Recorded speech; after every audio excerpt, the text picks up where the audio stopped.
Does perfect software exist, or should we treat it as an utopian concept? This and other questions will be answered, hopefully, by Marcin Świątek. Marcin is a software engineer at UTY for over 8 years, almost 8 years. He enjoys tasks juggling and context switching. That's difficult. Food lover, husband, and a proud father of 2 boys. Marcin. Thank you.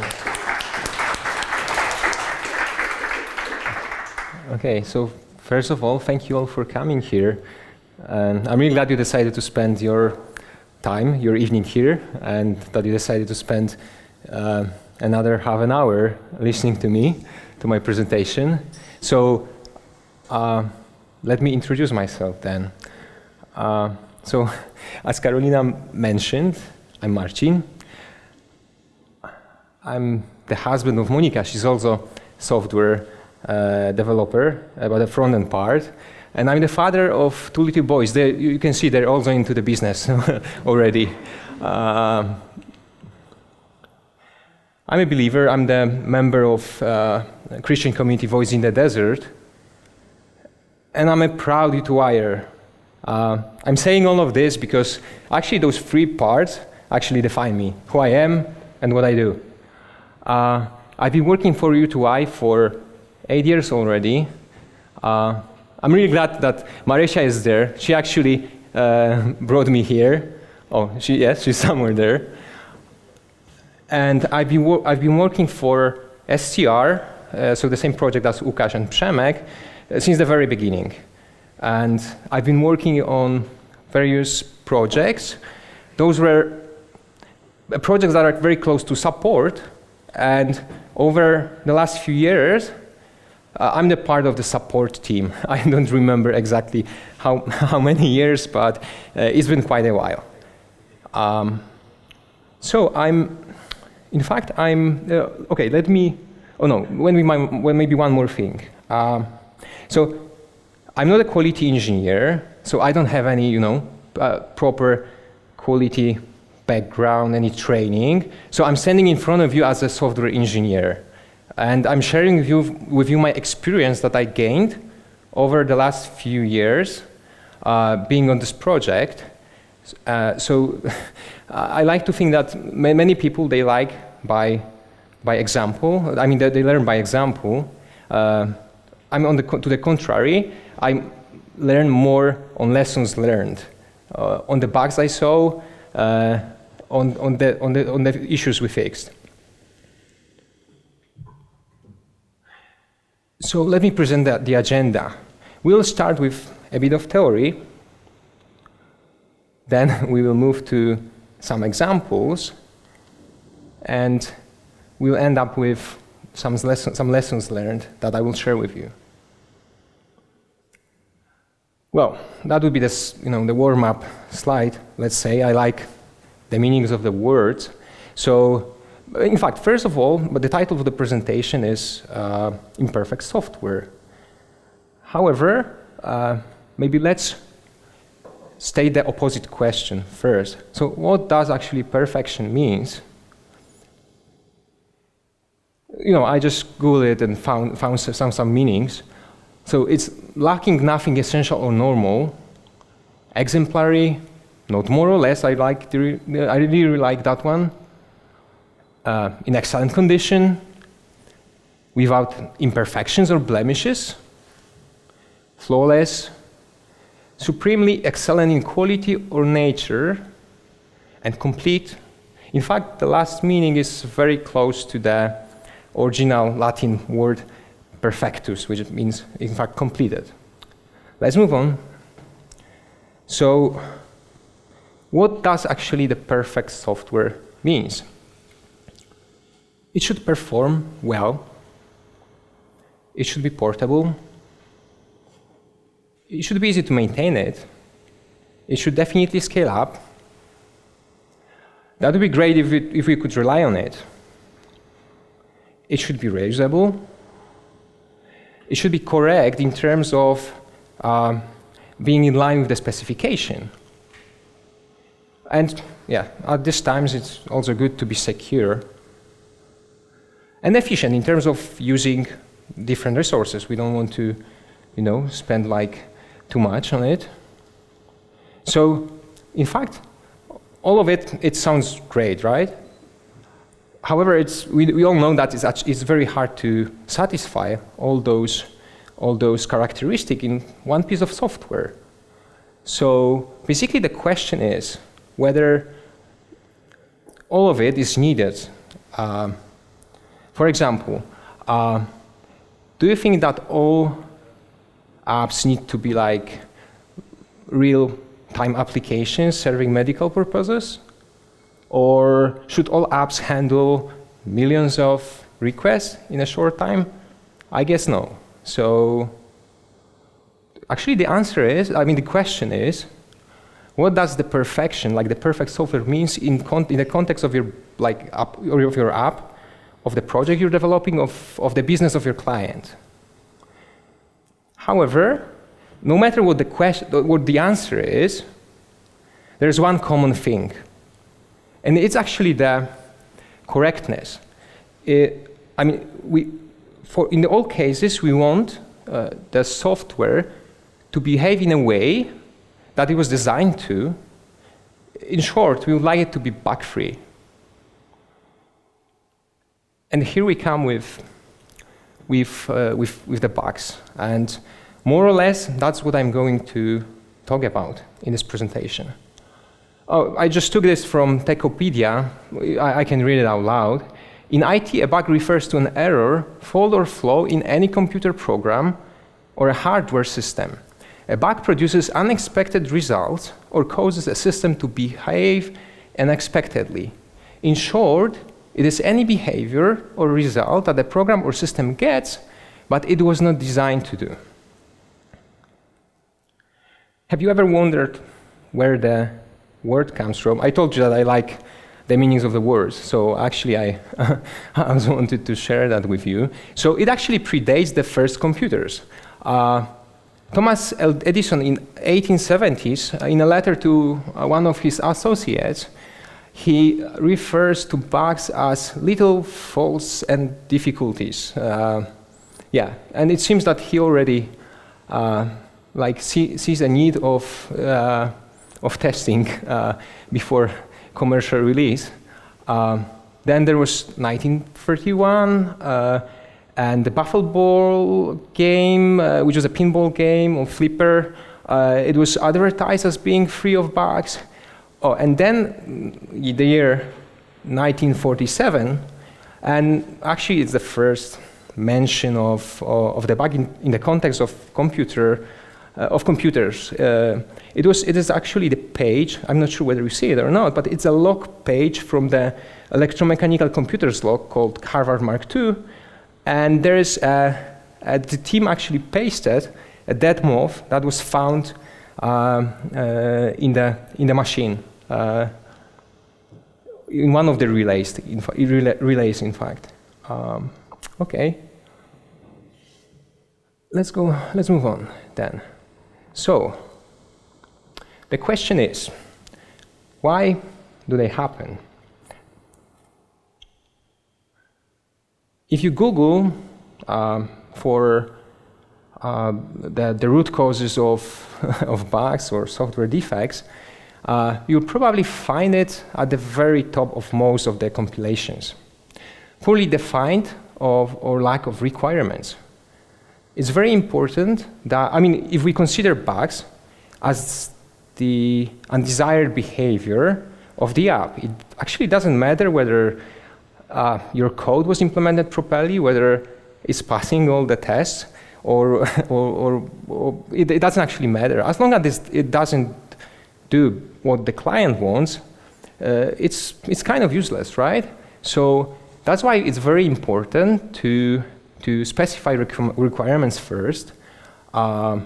It's important to, sometimes they are not stated properly, sometimes they are just missing, and it's causing a lot of different issues later in the process. There's a second point, miscommunication.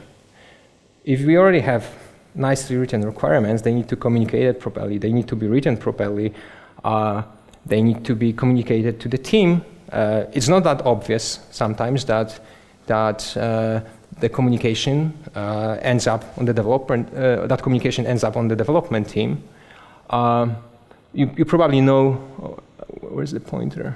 I didn't test it. Anyway, you see that picture. That picture here, right? You probably all know it. Like how communication is important. Miscommunication. It can also happen between development teams, between the development team and the testing team. It can happen on each level of the software development. And thanks, Carolina, I'm not sure where you are, but thanks for the warm-up exercise, because it actually showed us how communication is important. Unreal development time frame.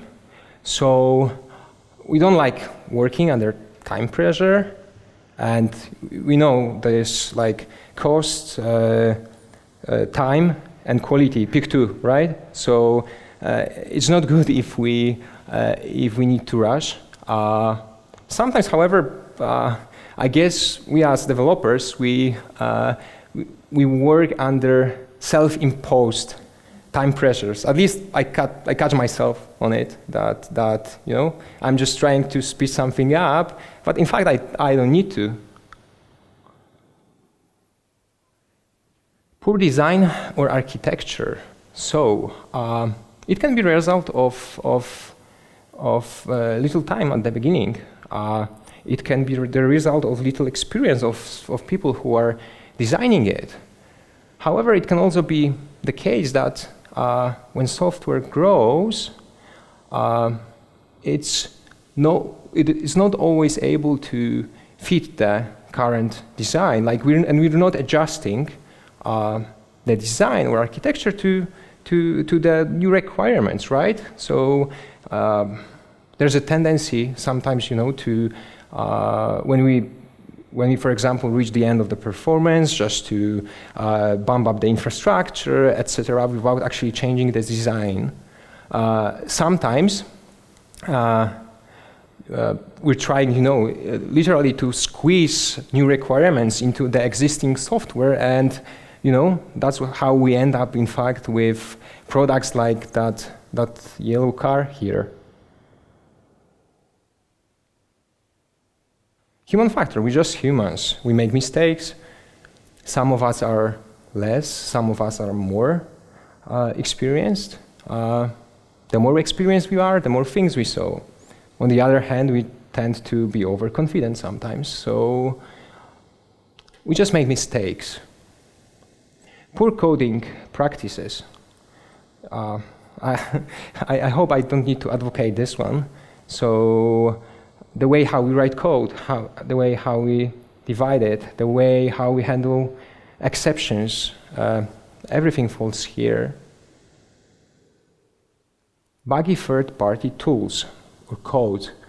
So even if you decide you're not going to use any external libraries, it doesn't mean you're not going to use any external code, right? Programming language, it can have bugs as well. Then the infrastructure and the software running on the infrastructure that you want to run your code on, it can also be buggy, right? So we just need to embrace the fact that we need to, that's the third-party code can have bugs, and it can also lead to troubles. Last-minute changes. So who's without the blame should cast the stone first, right? Changing requirements at the very last minute, or last-minute refactoring. You know what wrong can happen? Just a little change. It also can lead to software bugs. Insufficient testing, insufficient functional testing, insufficient unit tests. It's very important to have it in place to avoid issues in the future. Software complexity, right?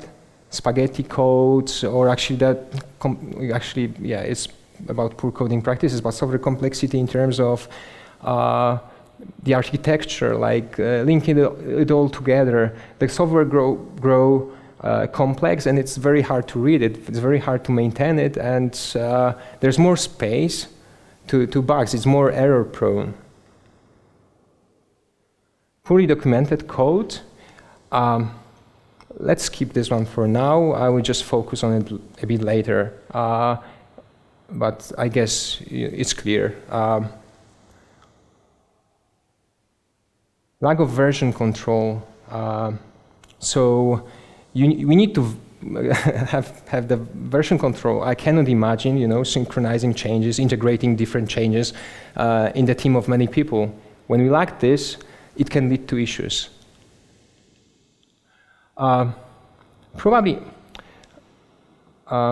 So you could notice that many of those are not actually the coding itself, right? There's a lot about requirements, about miscommunication. I was trying to find, in fact, the diagram that's just showing what's the percentage of root causes. Like, however, different sources say different things. So I just skip that. However, we can all agree that we can all agree. It's been proved by many researchers that a lot of bugs are caused on the early phase of the software development. And the first diagram shows that, the first chart shows that, actually there's a picture, it shows that the sooner we find a bug, the cheaper it is to be solved. And there's this shift left movement to invest more money on the left side and put more efforts, time on the early phase of the software development. That's the end of the theory part. Let's move on to the examples. Those are some external examples. Probably, I guess, I'm not sure if you heard about all of them, but there are 4 famous bugs. The first one is year 2000 bug. It's also known by other names like the Millennium bug. It was probably the most known and the most expensive one. In short, in some old systems, the date was represented only by the last 2 digits. So you can only imagine what that means and what could be the consequences of not addressing that early enough.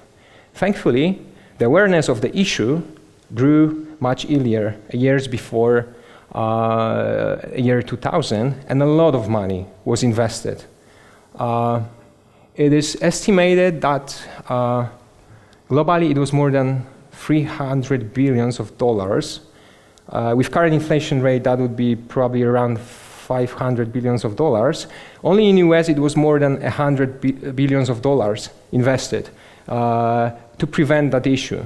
And thanks to that, when the clock struck midnight, we didn't end up in the Stone Age. And of course, there were some issues around the globe, but it wasn't that serious as it could have been. By the way, are you aware that in 2038, there's going to be another issue, very similar to the year 2000 bug, because in Unix systems, we represent time as number of seconds from the beginning of the epoch, and in fact, it's going to overflow in that year, and probably that's another time we need to prepare for it. And there are other ones, like in fact, in 2020, this year, in 2022, there were some issues with one of the probably Microsoft Exchange servers, if I remember correctly. It wasn't very similar, but another type of the year 2000 bug. Anyway, let's move on. 2003 blackout. So it happened in 8 states of United States and in Canada.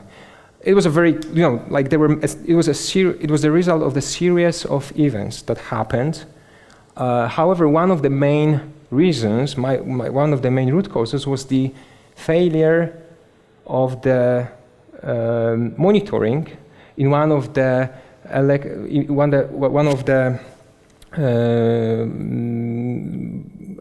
electric utility buildings, and later, a few weeks later, it was investigated, and it turned out that the issue was caused by the race conditioning.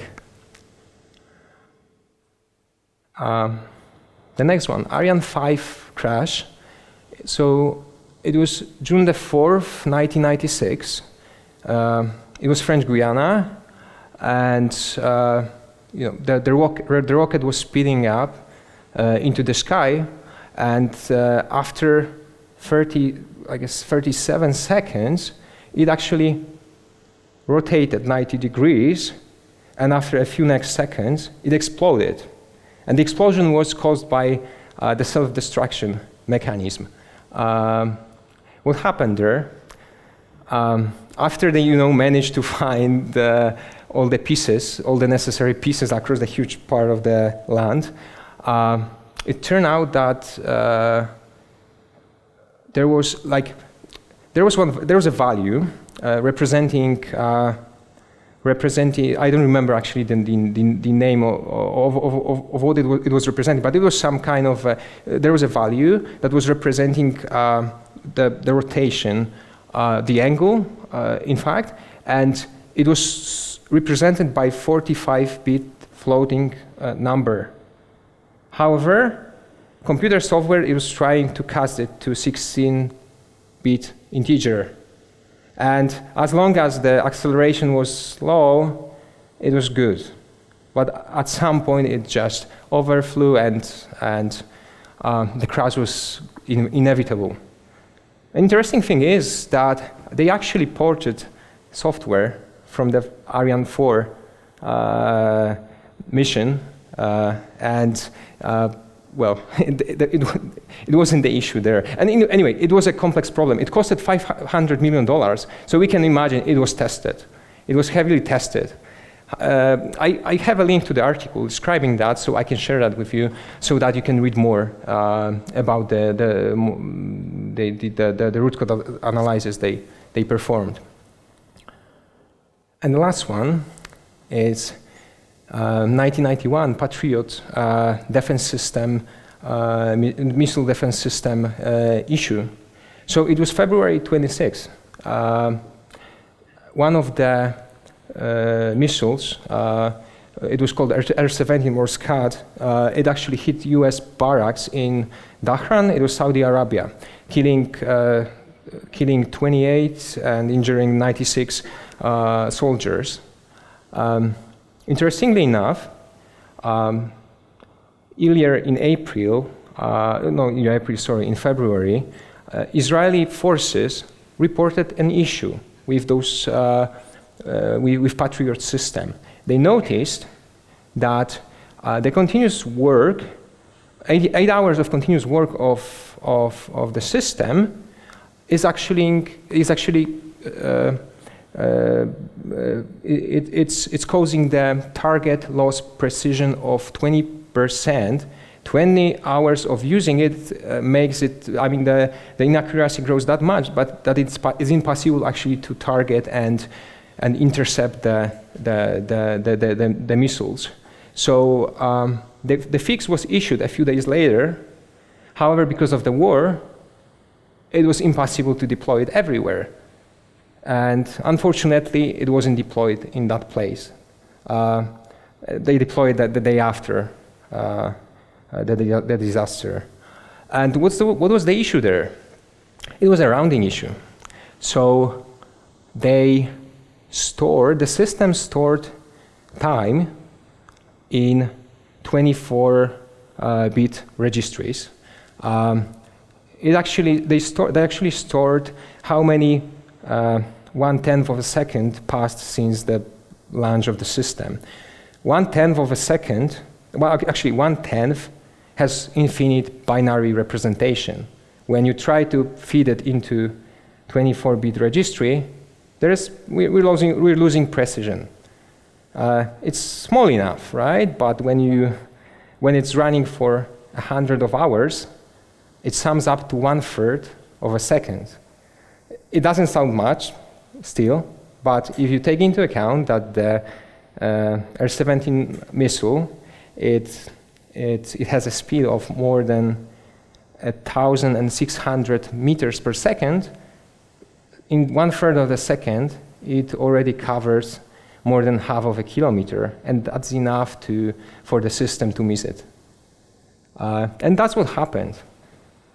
It's interesting that, in fact, that's what I understood, that they discovered that back in other parts of the system, however, and they fixed it there, and the code was written more than 15 years before it was used in assembly language.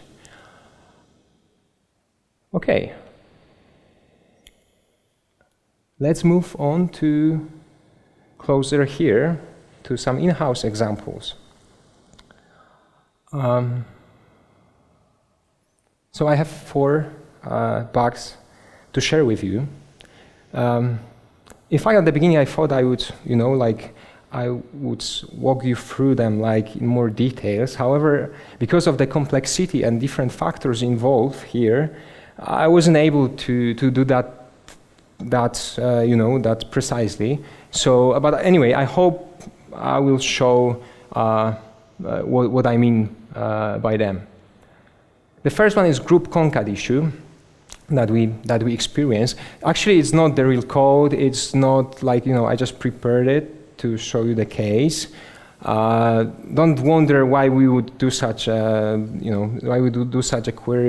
query, because probably it may not make sense here. So we were using group concat. It's MySQL method that is actually joining particular values of grouped items. Anyone knows what could be the issue here, in fact?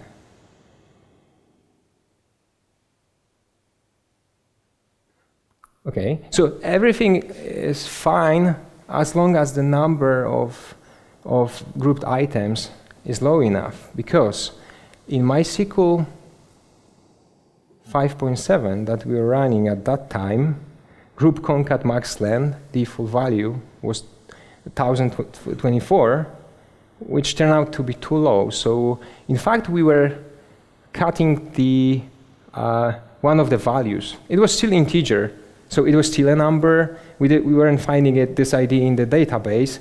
However, the results were incomplete. So the app wasn't actually failing. What made it hard to find? However, at some point we managed to get to the bottom of it and just quickly change the limit. The second one, raise mutators. So mutators in raised 4, I think it was still in raised 4. There were methods that can be invoked on the active record, and that were, for example, select with exclamation mark, map with exclamation mark. They were changing the RIs in place. The issue here is that it wasn't actually changing the relation itself. It wasn't querying the database. It was just changing the RI. And it was confusing. Probably that's why they were changing that in the later versions. However, when we were migrating, I think we were already jumping from raise 3 to raise 4.2. We just thought that there should be, that we are actually changing relation, and that's what we did, causing a serious issue with our data. And in short, actually, that's how quality dashboard that Przemek showed earlier was born. That was a trigger for us to write this piece of software. The third one, Sidekick and raise cache. So just to set up the stage, the context, we are already running Sidekick 5.1. And Sidekick 5.1, it started using active record cache for raised versions higher than 5. And we were migrating to raised 5.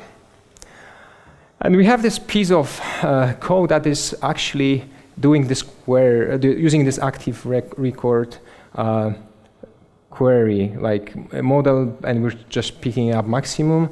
And then we are using that ID to actually populate IDs in load data in file. For those who doesn't know what that is, so load data in file is, in MySQL, is the way to fastly load data from file. We use that in some parts of the system for efficiency reasons. And the issue here was that we just missed that. Actually, we didn't, during migration, we didn't read the Sidekick 5.1 log because it was already there. We didn't notice that, and actually that caused overriding some of the data that we use for tracking. To make the things even more complicated, we run the very same step synchronously as a script, and it runs daily, actually several times a day, and we run it asynchronously as a Sidekick background job. And that piece has to be triggered during the testing process. And actually it happened on staging once. We saw the issue. However, we couldn't explain it. So we actually proceeded with the release. However, I was having second thoughts all the time, and we quickly discovered what was the issue and just turned off the Sidekick caching there. So there was no actually business impact there. We managed to quickly cache it and mitigate it. And the last one that I would like to present is also the issue with flow.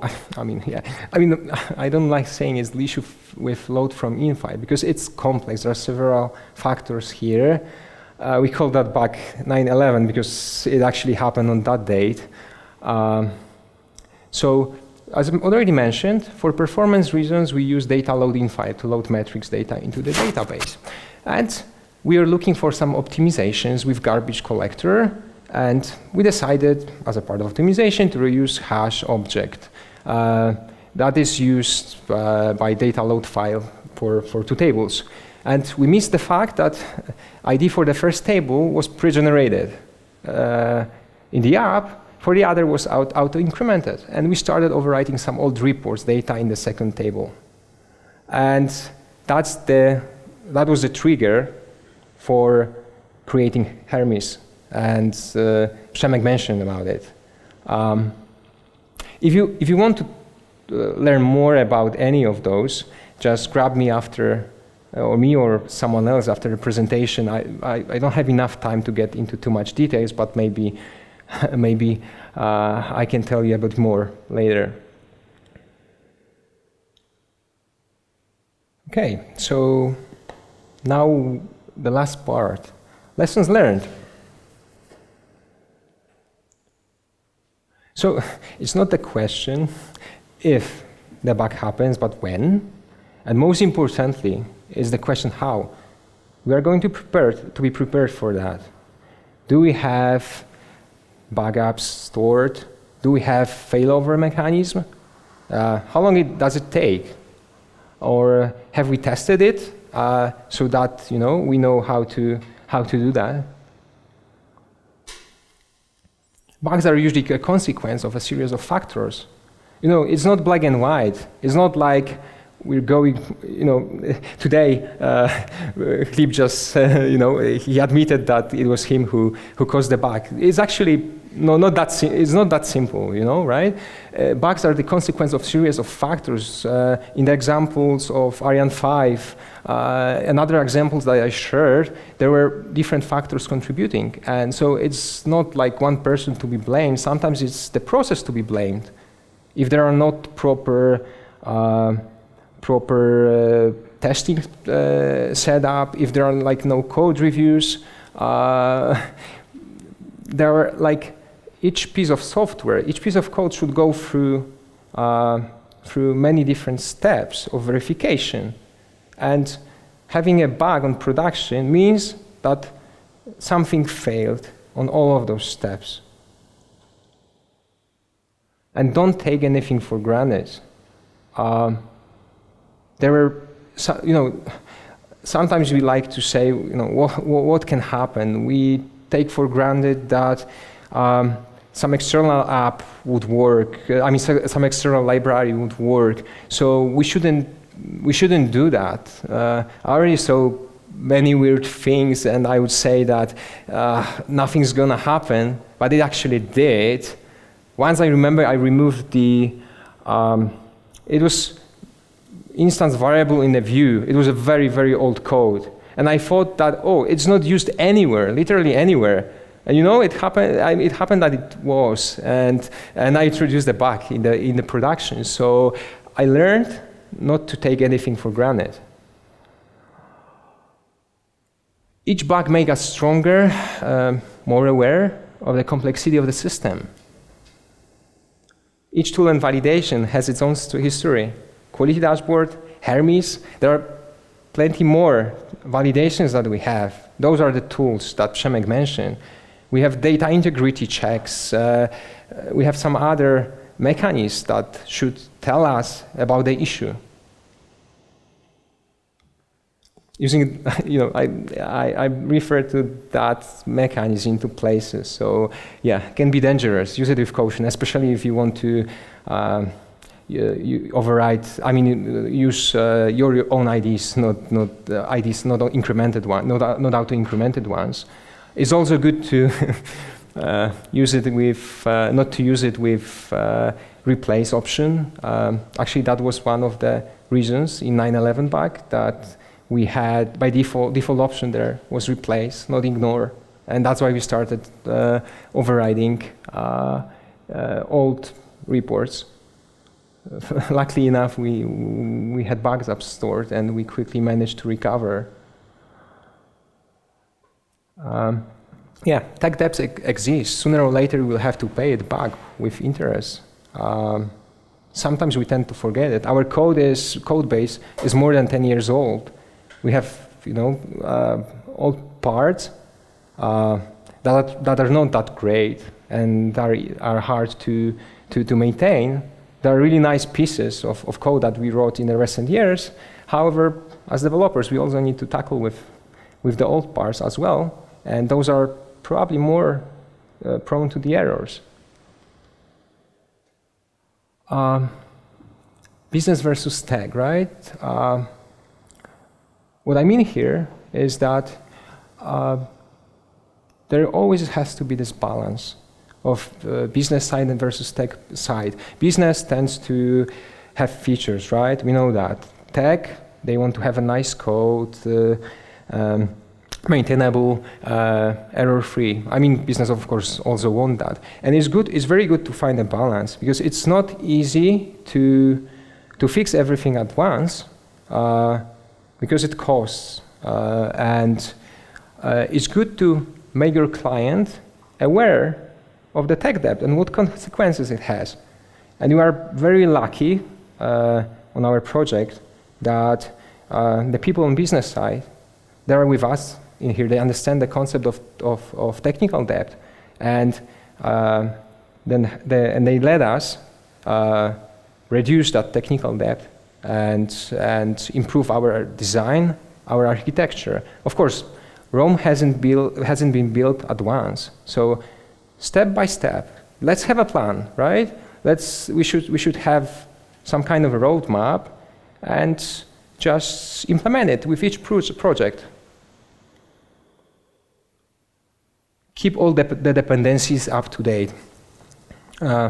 Because of the issues with external libraries, it's always good to keep it to update it whenever possible. There are different tools, monitoring tools that allow you to do that.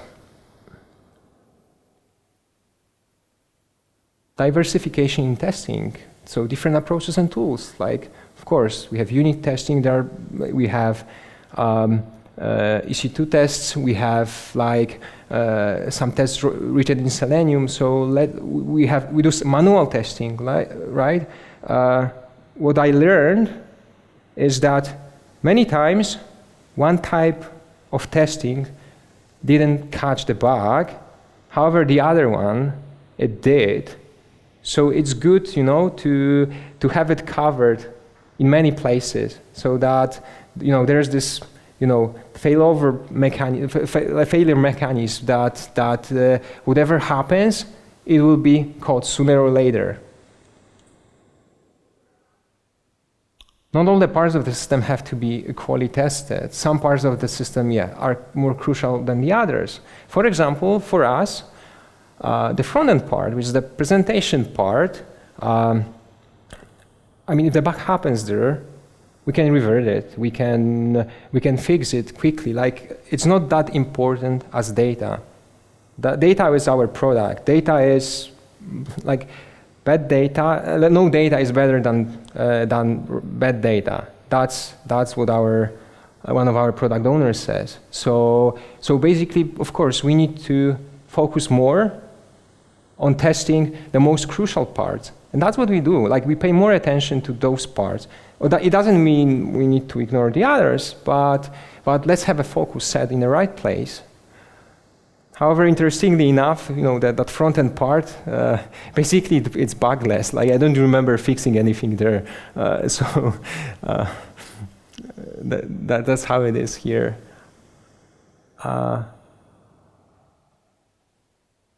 Right balance between development costs, testing, and the business requirements. It's good to keep that in mind and not to spend too much time on some of them.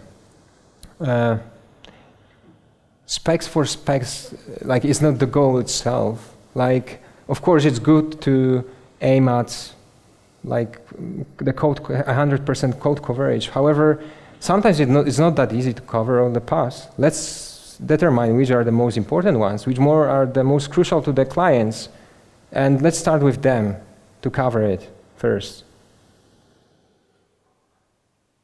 Let's make sure that our code will be understood in the future. So that's the part I wanted to, in which I wanted to talk about documentation, right? It may be a bit controversial. Some say that the best documentation is no documentation. Some others say that bad documentation is better than no documentation.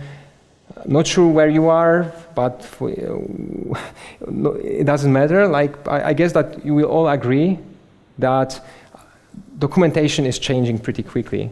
It's very hard to keep up to date. So I don't really have the real solution for it. What I know for sure is that being a developer on a very old system with a lot of legacy code, with different names used across the system that were actually changing and meaning different stuff, it's difficult. So there's not a bulletproof solution for it. However, what we should do in the first place, let's make sure our code is self-documented wherever we can. If it cannot be, for some reason, in some very complex places, don't be afraid to add comments. Come on, comments were actually designed to comment, right? Code. So, and I guess sometimes we are afraid to do that. And for sure, let's keep the main diagrams of our systems, the main flow. I know it may get updated at some point.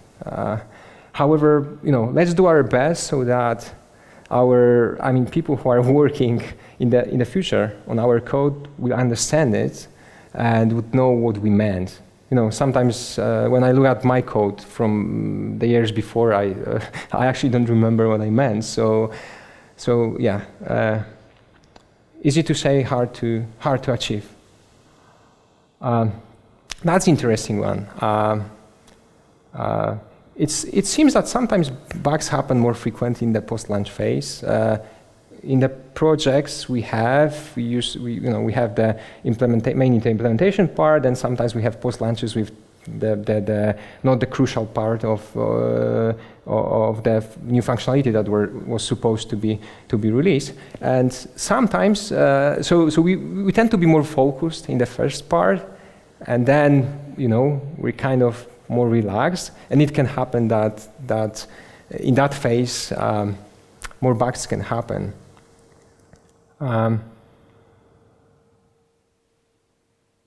Everyone is responsible for quality. Everyone, like us as developers, testers, product owners, everyone should be involved. And yeah, that responsibility starts at the very beginning of the software development process, when we start specifying requirements. And yeah, I guess that's all. Good luck with handling with bugs. And I don't, it's actually, yeah, the end, but do you have any questions to me?